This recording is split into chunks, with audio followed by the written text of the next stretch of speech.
Gus Faiz, makna berkah itu apa sih? Kita kan sering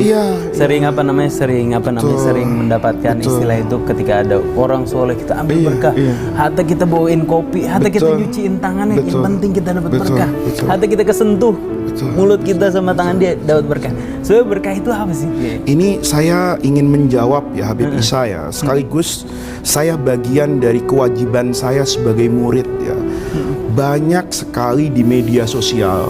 Ini saya berbicara to the point. Betul. Saya orang yang tidak suka berputar-putar. Kalau sudah bicara tentang kehormatan guru, bicara tentang jalan keilmuan.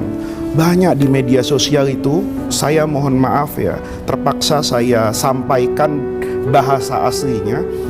Ketika kita berguru, berkhidmat misalnya kepada Habib Umar, itu banyak berseliweran itu di medsos mengatakan menjadi budaknya Yaman. Ini saya sedih ya, karena yang menulis itu adalah orang yang mengaku bahwa dia lahir dari rahim ahli sunnah wal jamaah. Saya merasa kaget ya, kalau ada orang seperti itu. Kenapa demikian? Karena ketika kita berkhidmat kepada guru, kita itu tidak pernah merasa rendah loh. Tapi justru ada rasa kesyukuran yang luar biasa di dalam diri kita. Kok Allah ngizinin saya? Betul. Saya itu pertama kali diberitahu oleh utusannya Habib Muhsin itu Habib Umar akan ke Indonesia, dan pertama kali minta supaya Faiz datang ke rumah beliau, ingin men-setting berbagai kesempatan agar saya bisa mendapatkan barokah dari Habib Umar. Itu saya kosongkan jadwal ngajar. 4 hari itu saya betul-betul tidak menerima undangan dari jauh-jauh hari. Dan ketika saya misalnya ya hadir di Istiqlal, baik sebagai yang membaca atau sebagai hadirin yang berdesak-desakan ya, itu tidak ada Habib merasa bahwa saya itu direndahkan. Justru saya sedang merasa izzah. Inilah saya yang sedang mencari jalan kemuliaan. Kenapa demikian? Tabarruk di dalam terminologi aswaja itu sama dengan tawassul, Habib. Oke. Saya ini melakukan tradisi, kan kita bertawassul. Saya rasa kalau ada orang tidak pernah bertawassul, itu diragukan keaswajaannya, diragukan ke-NO-annya. Kalau kita pahami secara ekstrim ya. Orang kita biasa tawassul kan. Tawassul itu dengan apa, Habib? Saya misalnya mencium Hajar Aswad, itu saya rela kepanasan, saya rela antri. Itu kan saya sedang bertawassul kepada Hajar, bukan karena Hajarnya kan. Karena Allah taruh keberkahan di situ. Ya iya. Kalau Ka'bah itu kita tawafin, itu kan bukan karena batu dan bangunannya. Betul. Dia dari aspek bangunannya itu tidak berbeda dengan bangunan yang lain. Al-Hujrah Asy-Syarifah itu ya kamar, Habib. Tapi karena di dalamnya ada jasad Sayyidul Anbiya wal Mursalin, maka saya memperlakukan itu kan berbeda dengan kamar yang lain. Lah, ini namanya pemahaman tawassul dan tabarruk. Barokah itu kan ziyadatul khair. Saya ingin mendapatkan kebaikan. Nah, kita perlu tahu kebaikan itu semuanya dari Allah. Dan Allah itu punya sunnah, tradisi, meletakkan kebaikannya itu pada makhluk-makhluknya, bukan dalam artian saya beribadah dan menyembah makhluk itu, tetapi penghormatanmu kepada makhlukku yang ini itu bagian dari ketaatanmu kepada saya, kata Allah. Nah, kan sederhana, Habib. Betul. Ya, makanya ketika saya bertabarruk dengan Habib Umar, itu kan sejatinya saya bukan bertabarruk kepada jasad beliau sebagai manusia, tapi karena jasad ini mengandung ilmu yang luar biasa. Tangan beliau itu saya cium, kenapa?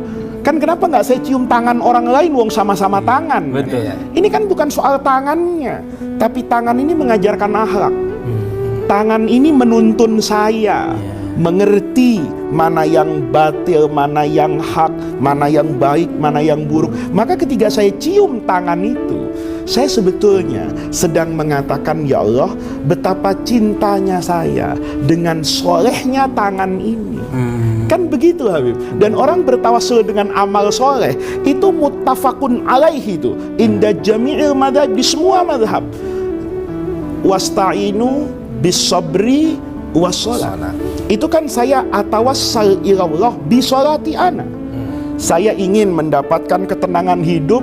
Washolli alaihim inna sholataka.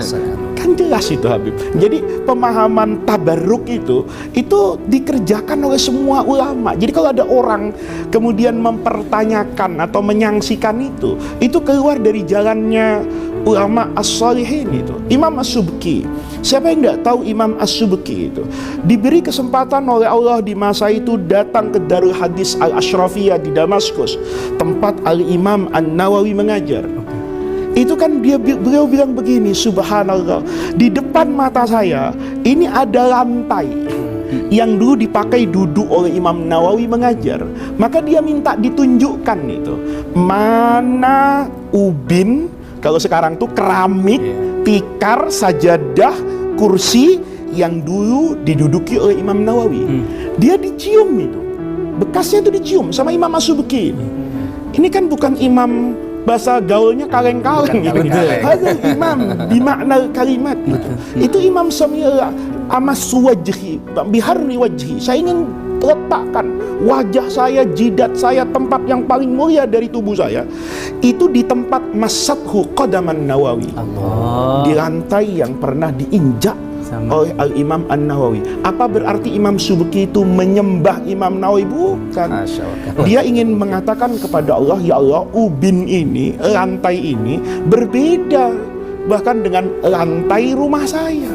Kenapa? Lantai ini diinjak oleh seorang mulia Al-Imam An-Nawawi, Imam Syafi'iyah fi zamani, pemimpin dalam mazhab Syafi'i. Nah, itu namanya kita bertabaruk, Habib. Jadi bertabaruk tuh ingin mengambil keberkahan. Ya Allah, saya cium lantai ini bukan karena lantainya, karena dulu di sini Imam Nawawi, ciuman saya terhadap lantai itu sedang mengekspresikan kecintaan saya kepada orang soleh. Mencintai orang soleh itu kan perintah Allah. Gitu. Maka saya sedang bertawassul itu. Jadi kalau kemarin Ustadz Ridho itu sampai misalnya nggak ikut dars misalnya karena menjaga sendalnya Habib Umar. Misalnya ada yang semalaman tidak tidur misalnya untuk menjaga hajat hidup beliau, apa tehnya, apa-apanya, itu tidak bisa Habib diartikan kerugian. Ayahnya Imam Ghazali itu bukan orang alim, tapi dia ketika memandang orang ulama itu ada timbul dalam hatinya. Itu bacalah sejarah-sejarah tentang Imam Al-Ghazali, baca Al-Munkir Minadh Dhalal. Apa yang timbul? Dia timbul, ya Allah, saya ini orang bodoh, saya kepengen sebetulnya jadi orang alim kayak gitu, tapi kan tidak mungkin usia. Maka saya ingin nanti anak-anak saya itu menjadi orang alim. Nah, kayak orang yang saya pandang ini. Gimana caranya, Habib? Kan pertanyaannya, gimana caranya? Cara itu kan jalan, Habib. Habib sembuh itu sakit kepala, itu bisa dengan obat-obatan kimia, bisa minum jamu, bisa dibekap, bisa diurut, bisa dikerok, bisa minum madu kelanceng, bisa minum madu kelanceng. Yang mau beli mau sama Habib bisa, gitu. Bisa juga nggak ngapa-ngapain, baca sholawat, kecintaan kepada Rasulullah, kemudian mendatangkan sugesti, dia sembuh, kan sah saja. Maka kata ayahnya ini, saya mau mesantrenkan anak saya, ndak punya biaya, saya mau, akhirnya apa? Yara fi nafsihi, gitu loh. Dia melihat untuk dirinya adalah yang pertama mencintai ulama dan berkhidmat kepada ulama. Dia lihat mencintai ulama dan berkhidmat kepada ulama itu adalah taqarrub kepada Allah untuk mewujudkan cita-citanya agar memiliki anak-anak yang soleh waqad kana. Terjadi. Imam Ghazali kakak beradik itu jadi orang-orang hebat. Itu kalau kita lihat tidak pernah ayahnya terus survei pesantren, survei guru di mana nih, nggak pernah. Dia cuma nggak pernah lihat brosur. Pokoknya ada orang alim, dia rapikan sendalnya. Tiap ada majelis ilmu, dia tukang tehnya, ngaduk-ngaduk, dia yang bagi-bagi. Nggak ada urusan sama majelis dari aspek ilmunya. Dia hanya yaro anna fi khidmatil ulama, nih ya, wa hubbil ulama. Itu adalah ibadah yataqarrab biha ilallah. Allahu Akbar.